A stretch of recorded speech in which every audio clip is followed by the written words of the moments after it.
E hoje no CBN Saúde a gente vai conversar com o Dr. Guilherme Coarassi, que é uropediatra. Doutor Guilherme, muito bom dia, tudo bem? Bom dia, tudo bom? Carolina Martins está aqui com a gente na conversa. Olá, bom dia, doutor Guilherme, obrigada por nos atender. Bom dia, primeiramente queria parabenizar a CBN pelos 30 anos, né? Sou ouvinte assíduo de vocês. Ah, que bacana, e muito obrigado pela participação. Doutor Guilherme, é interessante porque eu não me lembro de ter conversado com outro profissional da mesma especialidade do senhor aqui nesse quadro, embora a gente faça entrevistas diariamente aqui na programação sobre saúde. Uropediatria é a especialidade que trata de doenças relacionadas ao trato urinário de crianças e adolescentes. Quais são os problemas mais frequentes, doutor Guilherme? Então, Bruno, o urologista tem uma formação geral de atendimento de todo do trato urinário masculino e feminino. Genital masculino também. Opa, eu acho que a gente teve um probleminha aqui. Existe uma especialidade. Doutor Guilherme, a gente vai refazer a ligação porque a qualidade do som ficou ruim. Eu acho que é melhor refazer a ligação, viu, Eduardo Brito, para poder garantir que os ouvintes acompanham melhor da entrevista, né? É tão difícil, né, Carol? Porque para as crianças, ainda aquelas que não conseguem descrever exatamente o que estão sentindo, chegar a um diagnóstico de algo que é tão sensível, assim como pode ser, por exemplo, uma infecção urinária, tem que ser um especialista mesmo para descobrir, né? E a gente já falou aqui, quando a gente fala da saúde do homem, né, como não existe essa cultura do homem frequentar o médico ou fazer exames clínicos gerais depois do pediatra, né? Que enquanto é o pediatra, a mãe ou o responsável leva e depois os homens perdem essa cultura. E aí tem essa especialidade do urologista com especialidade em crianças, que já facilita, né, o diagnóstico e o tratamento também de doenças que são mais comuns do que a gente pensa. Por exemplo, a fimose, né, que é uma coisa que depois eu quero perguntar para o doutor Guilherme também. É uma coisa que a gente tem que abordar aqui. Bem, conseguimos refazer o contato com o doutor Guilherme. Bem, doutor Guilherme, eu te perguntei exatamente sobre os problemas mais frequentes nas crianças no que diz respeito ao trato urinário, por favor. Isso. Então, a urologia pediátrica, na verdade, é uma área de interesse da urologia, né? O urologista é o médico que cuida do trato urinário e do trato genital masculino, né? Trato urinário masculino e feminino e o trato genital masculino. E o tratamento das crianças com alterações no trato urinário é feito na área de interesse da urologia pediátrica, certo? Talvez a cirurgia mais realizada no mundo seja a cirurgia de fimose. E as pessoas já entendem, né? A urologista cuida da criança e a criança com fimose talvez seja o problema mais tratado por nós, urologistas, nos dedicamos ao tratamento de criança. Olha aí, Carol, a dúvida que você tem. Falei que era uma das coisas mais comuns, né? Mais comum do que a gente imagina, que é a fimose. E esse problema aparece frequentemente na infância, doutor Guilherme? Sim, na verdade é bastante comum que as crianças, os meninos, nasçam com fimose. É estimado que em torno de 3% dos meninos aos 3 anos de idade ainda persistem com fimose, e aí você vai precisar fazer um tratamento efetivo. Tá? O que é fimose? É importante caracterizar bem isso, porque é um confundimento geral, tanto da população, às vezes alguns médicos também que caminham. Então, a fimose é um anel na ponta do prepúcio. O prepúcio é aquela pele que recobre a cabeça, ou a glande do pênis, e na ponta dessa pele, quando há um anel estreito que impede que você consiga expor a glande ou estrangule a glande ao passar, isso é a fimose. Os meninos nascem com essa pele, o prepúcio, cobrindo a cabeça do pinto e eventualmente grudada na cabeça. Né? Essas aderências não necessariamente são a fimose. Tá? Elas são até um fator de risco que pode gerar a fimose, mas não são a fimose especificamente. A fimose é a ponta da pele estreita com dificuldade de expor a glande. Então, os meninos nascem com algum grau de fimose e ao longo do tempo, ao longo do crescimento, vai havendo uma resolução até espontânea da fimose. O menino tem ereção, quando o pênis entra em ereção, ele estica essa pele e aos poucos vai soltando essas fibras e soltando esse anel estreito, alargando esse anel estreito. Quando isso persiste, a partir de uma certa idade, a gente considera isso patológico, a gente considera isso um problema, e aí há necessidade do tratamento. E, bem, tem uma idade ideal para se fazer a intervenção, a cirurgia, doutor Guilherme? Então, dada a estatística, né, como a maioria das crianças resolve isso nos primeiros 2 anos de vida, se isso persiste depois dessa fase, há necessidade de atenção. Então, eu costumo dizer que o momento ideal de você procurar um urologista pediátrico é ali quando a criança larga a fralda. Ela vai, né, controlar a micção ali com torno de 2 anos e meio, 3 anos de idade. Então, é a idade ideal para procurar um urologista para fazer uma avaliação. Essa avaliação vai ser identificado se tem ou se não tem fimose, como é que está o desenvolvimento genital, orientações de higiene para os pais, né? E para a própria criança, que ela você pode começar a trazer uma certa autonomia com relação a isso. Então, eu acho que o momento ideal do menino procurar o urologista seria nessa fase.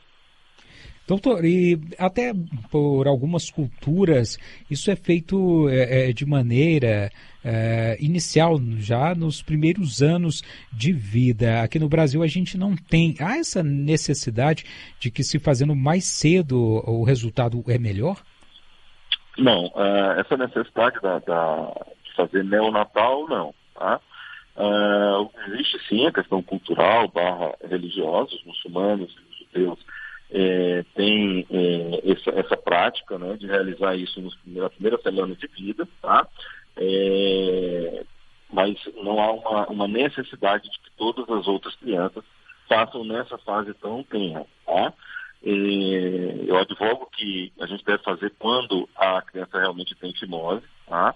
Se a criança não tem, eu não vejo uma necessidade.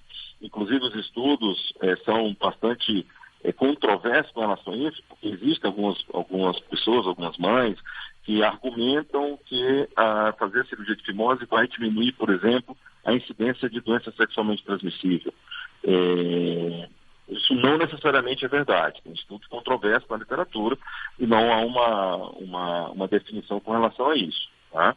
Então, fazer fimose em todo mundo, não. Fazer a cirurgia de fimose não é uma prática adequada. Tá? Mas na criança que apresenta fimose após essa fase, perto dos 3 anos de idade, e que mantém a fimose, ele precisa ser tratado.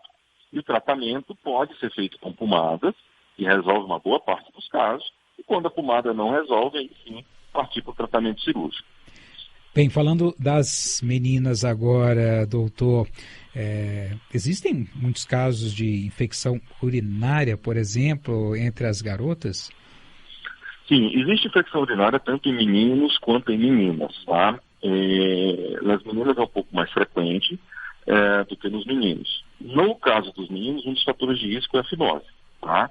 Então, quando o menino tem infecção urinária, acaba você... Uma das alternativas de tratamento seria fazer a cirurgia da fimose. Nas meninas, a infecção urinária está muito mais relacionada a malformações do trato urinário. São dilatações do rim, refluxo de urina da bexiga de volta para o rim, maus hábitos também de higiene, constipação, também pode envolver ou estar envolvido nessas alterações. Muitas dessas alterações, que também podem ocorrer em meninos, o refluxo de urina, a dilatação, isso pode ser identificado inclusive nas ecografias ou ultrassonografias gestacionais. Então, enquanto o bebê ainda é um feto dentro da barriga da mãe, naquelas ecografias, uma das coisas que se avalia é a qualidade dos órgãos internos do feto, que em algum momento vai virar um menino, né, ao nascimento. Então, essa ecografia, às vezes, já identifica dilatações. E a criança, a mãe, é encaminhada já para uma avaliação do uropediatra, já com uma precaução, uma prevenção ao momento do nascimento dessa criança. Tá? E essas dilatações, elas podem, sim, estar relacionadas à infecção urinária. Doutor, quando há necessidade de uma consulta especializada com o uropediatra, Bem, a gente já tem as consultas de rotina com os pediatras e eles costumam, de maneira geral, olhar todos esses aspectos. Há um encaminhamento que é feito ou quando há alguma suspeita, quando os pacientes costumam chegar no seu consultório? Então, eu costumo dizer que tem 3 momentos, considerando os meninos, eu digo que tem 3 momentos em que precisa ser avaliado pelo uropediatra, tá? Então, assim, a criança nasceu, todas as ecografias gestacionais estão normais, a criança nunca teve infecção urinária, nunca teve nenhum tipo de problema, que isso é identificado, inclusive, no nascimento. O pediatra examina o genital da criança no nascimento, então não encontrou nenhuma malformação, os 2 testículos estão na bolsa, a criança tem aquela fimose, que é a fimose que a gente considera fisiológica, normal do nascimento, ela não precisa necessariamente passar por um uropediatra. Naquela fase ali de 3 anos de idade, é o momento inicial para que o menino seja visto pelo uropediatra, tá? Então vai ser visto se tem fimose, se os testículos estão no lugar, avaliar os hábitos de higiene, orientar os pais. No segundo momento, seria ali em torno dos 10 anos de idade, antes de iniciar a puberdade, para ver se a criança adquiriu esses hábitos de higiene, se o desenvolvimento físico, genital, está indo tudo ok, e dar as orientações para o menino sobre higiene, dar uma primeira orientação, às vezes ele está em dúvida, comparação de tamanho do pênis, os pais às vezes perguntam nessa fase, que a criança está crescendo, mas o genital ainda não se desenvolveu. Então é um momento também, um segundo momento que eu acho necessária essa avaliação. E o terceiro momento seria ali na fase dos 15, 16 anos, já do meio para o final da puberdade, com uma preparação desse menino para a vida adulta, né? Uma avaliação, conversar sobre as doenças sexualmente transmissíveis, avaliar a presença, por exemplo, de varicocele, que são veias dilatadas no escroto e que podem aumentar o risco de infertilidade na idade adulta. Então, esses 3 momentos, eu acho que seriam os 3 momentos ideais para a avaliação do menino. A menina, ela não necessariamente precisa de uma avaliação urológica, ela precisa de uma avaliação ginecológica. Agora, quando tem uma infecção urinária, sim, o acompanhamento com o urologista é fundamental, o urologista pediatra. Chegou aqui a pergunta da Fernanda, ela quer saber se crianças também podem sofrer de síndrome da bexiga dolorosa. Sim, a síndrome da bexiga dolorosa é uma dor pélvica, que na verdade a gente chama hoje como dor pélvica crônica. Então ela pode estar associada, o paciente identificado como de origem na bexiga, de origem na uretra, de origem no escroto, ou origem anal, ou intestinal. É um assunto ainda bastante estudado na medicina. Você não tem uma causa específica, né? Você pode ter diversas causas para esse tipo de dor, né? Na verdade, a hipersensibilidade que pode gerar uma dor crônica. A criança pode começar a ter esse tipo de dor, embora raro, é mais comum na idade adulta, mas pode iniciar esse quadro de dor. Então é feita uma investigação para procurar uma causa orgânica para a dor. Uma infecção urinária, um cálculo, um distúrbio miccional. E quando você não identifica uma causa orgânica para a dor, essas dores são classificadas como síndrome dolorosa pélvica. Tá? A Roseni está dizendo que o filho dela teve fimose, usou pomada e ficou bom. E ele agora tem 10 anos. Quer saber quando deve ser um retorno para o uropediatra para avaliar a situação. Nessa fase de 10 anos é uma fase, como eu disse, que está na hora da gente reavaliar, tirar as dúvidas da criança, dúvidas dos pais, conversar um pouco sobre o que é que vai acontecer daqui para frente, né, nesse processo de puberdade do menino, e tirar essas dúvidas. Realmente a pomada, ela resolve uma boa parte dos casos, né, de fimose. Então é um tratamento que eu sempre ofereço porque evita a cirurgia na criança, né?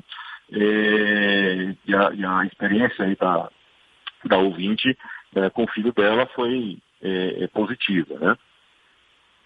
Bem, eu gostaria de agradecer a conversa aqui hoje, muito importante, com o Dr. Guilherme, que é uropediatra. Dr. Guilherme, muito obrigado pelas orientações. Um ótimo dia, boa semana.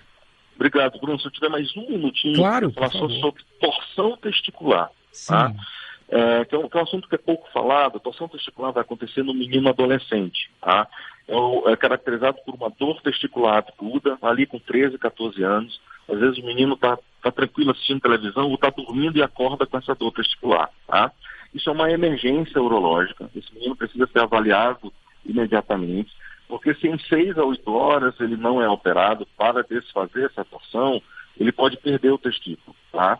E o principal fator de risco para a perda do testículo é o atraso no atendimento. Tá? Mas é uma coisa bem característica, doutor? É uma dor aguda?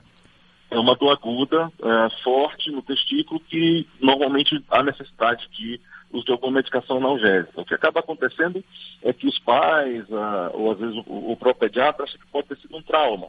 E aí passa um anti-inflamatório e está perdendo tempo. A dor persiste e o garoto acaba demorando para chegar no urologista, perde tempo e perde o testículo por conta disso. Sim. Você ter uma ideia, uma centena de meninos são operados todo ano aqui no Hospital de Base. O Hospital de Base é referência em atendimento urológico de urgência, então esses meninos chegam no hospital por conta dessa dor. 1/3 desses meninos perdem o testículo por causa da demora em chegar ao urologista. Importante, viu, doutor? Muito obrigado aqui pelo alerta. Para frisar sobre esse assunto. Muito obrigado. Um abraço, hein? Obrigado, boa tarde. Tchau, tchau.